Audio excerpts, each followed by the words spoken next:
I was sitting on my bed one afternoon in 1996 when I heard him running up the stairs, taking them two at a time, telling us to come outside. Quickly. It was that strange, indefinable time of year when summer is fading but autumn has yet to truly arrive. I was 12, about to turn 13, and would, I'm sure, have been highly aggrieved to be torn away from whatever occupied me that day and frog marched out of the house. My mother and sister were already waiting as I followed Dad downstairs. He hadn't even taken his wellies off. Cross-hatched clumps of mud had fallen from the soles, leaving a trail all the way through the house. "What is it?" Mum asked as he hurried us out into our boots. "There are red kites circling over the woods," he said. Red kites? Were we really being summoned to look at people flying kites? We followed him into the yard, stood between the orange brick buildings with their leaking gutters and mossy slate roofs, and scanned the skyline. I could make out nothing unusual.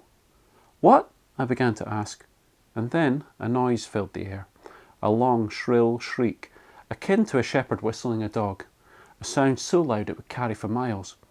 From somewhere in the distance there came another call. Then another sounded, and this one was nearer. A bird soared high over the farmyard, a big bird with shining orange plumage, black and white gloved wingtips, and a tail shaped like a serpent's tongue. There were more on the horizon. Suddenly the breeze kicked up and as one day reacted, twisting, looping and banking on the current. More splintering shrieks. The birds were in conversation, and I was dumbstruck. It's a very positive message for Scotland that we can, bring it back and bring back species that more or less have died out, not naturally, but through man's intervention, really, that they've been eradicated. So it's a positive thing for Scotland to be able to have these natural species being brought back.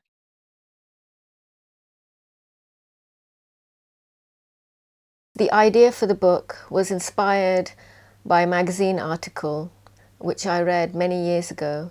It was about Paul Gauguin and his journey to the South Seas.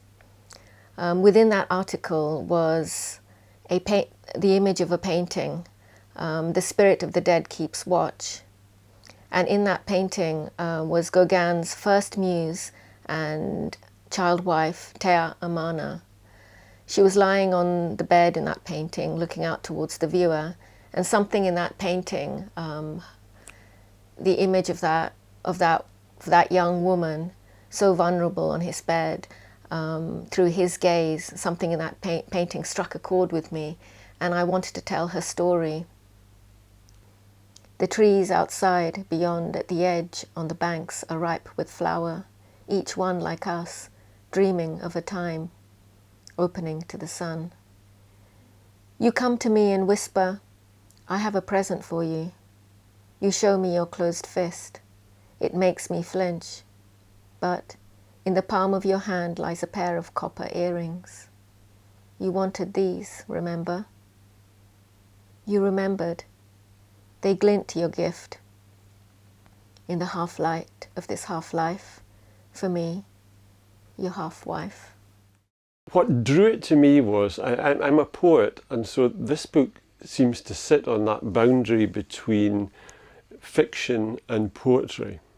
It doesn't have the usual narrative structure of a novel. It's quite fragmentary, but each section, each of the small chapters is beautifully created. It's very lyrical, and I think that narrative structure is saying something about, I suppose it's the dissonance between Tahitian culture and Gauguin, the colonist, really, this artist who came to use Tahiti for his creative means.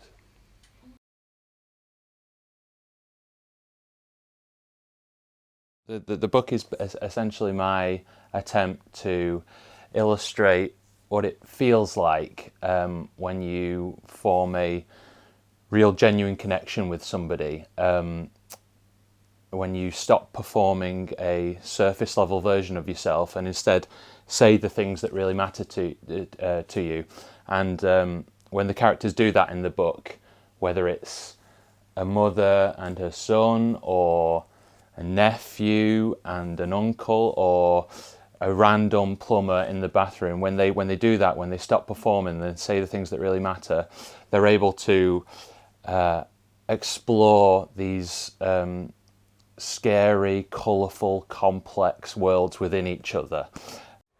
I think it's important simply because it fulfills one of those goals of the great book, which is it demands to be read.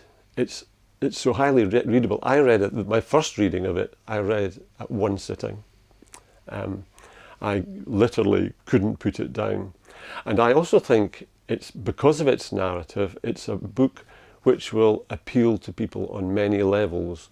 People who feel they're in that similar situation of learning to communicate with the world, but also people who are coming to terms with illness and loss. What drew me into it straight away was just the physical presentation of it. It is strong, it's solid, it's straight away you can see this is a book that is confident in what it's setting out to do. And from the very first page, I was in. Very, very much what the book is called. It brought me into it, and I read the whole thing in one sitting, and have done it several times since, because it is absolutely captivating as a text, not just as a graphic novel or as a particular form of art or representation. It's just beautiful.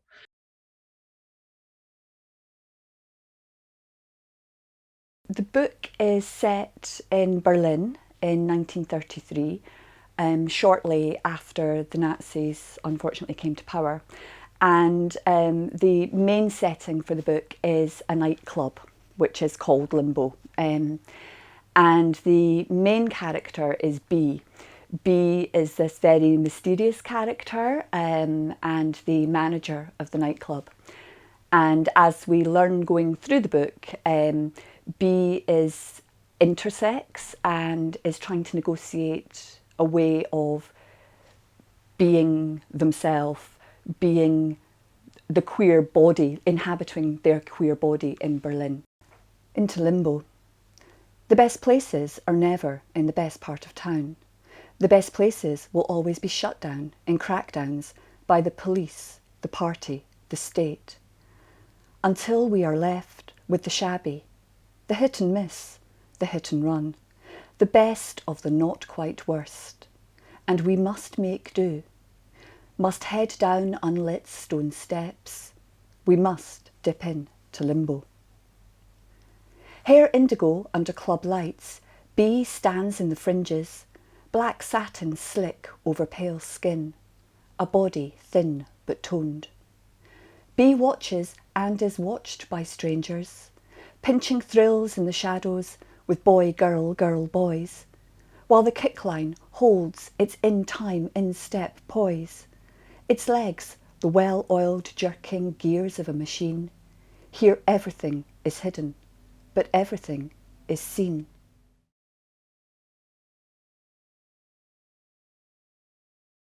Grace Morley, who's quite an important character in the book, has written a letter to Zachary's father, Abel, and it says the following. Mr. Cloudsley, sir, I write with bitter regret to tell you that your investment in my hat shop is lost, since the shop burned to the ground, all because my shop girl, Sally, turned out to be a greedy and deceitful bee. It just goes to show you never can tell what is going round in the circles in the head of a young girl, or for that matter, any other creature. Your 2 shillings a week I shall continue to pay, this amounting to 4 guineas and 19 shillings a year, as agreed. Since I think it unwise to entrust gold coins to a postman, I am keeping the money in the kitchen here at Briar House. In the event of any mishap befalling me, I wish you to know that it is in a jar marked goose fat, and if you open the lid thereof, you will see nothing but goose fat. For it has a false bottom, and the coins sit beneath it. Your aunt pays me generously, and I will be able to settle your loan in full when next we meet, since I have no other expenses of late. Lady PB can well afford her generosity, since I earn her 100 times the sum I cost her, given her great incompetence in running her own affairs. Oh, you have no idea. what I think is so important about this book being shortlisted, apart from anything else, is because I want to read the next one. I think when you read a book and you want to know an author, you want to know the story, you want to visit the places that are in the book, and you hope that when you ask the author, they say, actually, it's based on this place, or it's based here. The perpetual, torture of being a reader is not knowing if all of these places exist. And to kind of promote and let people see that this is a way of writing that is, again, much like some of the other books on the shortlist, it is taking familiar things and making them extraordinary. It's looking at history, it's looking at fantasy, it's bringing the two of them together. It's looking at how we identify ourselves, how we surpass or suppress expectations that we have of ourselves or other people. It allows things to be complicated, but in a safe way.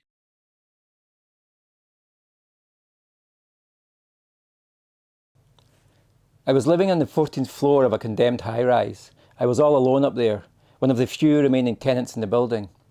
The others, a character known as the Birdman, and several pensioners who hadn't set foot on terra firma for years, were scattered throughout the floors below. At some point, all maintenance had ceased. Then the lifts had been decommissioned. Then the intercom system stopped working. It was only a matter of time before they disconnected the utilities. After this, those of us who remained would be cut off altogether. We were the irredeemable, the unremembered. The Birdman was in his late 40s and had a flat on the 4th floor that he shared with a flock of pigeons. Regardless of the weather, his living room window was always open to allow the birds to come and go. Every morning he'd be there in his guano-covered dressing gown, dragging his oxygen tank back and forth as he fed the pigeons, jostling and cooing loudly on his windowsill. I'd call up to him from the car park and ask how things were, and he'd smile and respond with the same answer every time. "Look around," he'd yell with his arms outstretched like some profane Christ the Redeemer, heralding catastrophe. "Can ye no see? It's shite. The world is full of shite and getting shiter." Then he'd laugh himself into a coughing and wheezing fit and start groping for his oxygen mask while being engulfed by a storm of wings.